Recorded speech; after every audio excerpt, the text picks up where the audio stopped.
هذه التهنئة مقدمة من بنت اليمن الشاعرة غيداء علي للعريس الغالي المهندس ماجد محمد عبد الله اللبيني بمناسبة عقد القيران، فألف ألف ألف ألف مبروك. أداء الشاعر أنور الحذيفي.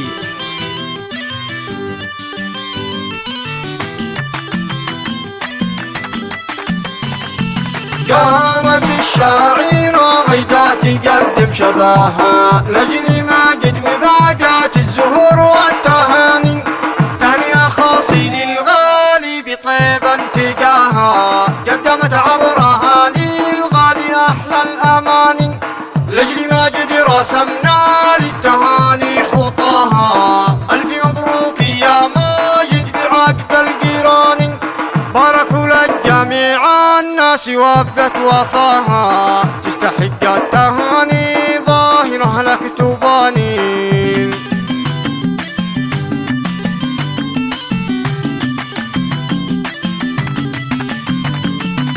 يوم عقد الجيران كل التهاني لقاها، باركوا للجميل ماجد طول الزمان، باركت لجلاك الغيداء وزادت عطاها، ألف مبروك توصل لك وفيها امتنان، قامت الشاعرة غيداء تقدم نداها لجل ماجد ترش العطر وسط المكان، للعروس والعريس التهنئة جت نباها، وطنا يجمع الاثنين طول الزمان، ماجد اليوم قد كل سعادة لقاها، لجل عقد القيران راهن بحب رهان. ها هي الشاعرة غيداء تقدم شذاها لجل ماجد وباقات الزهور والتهاني.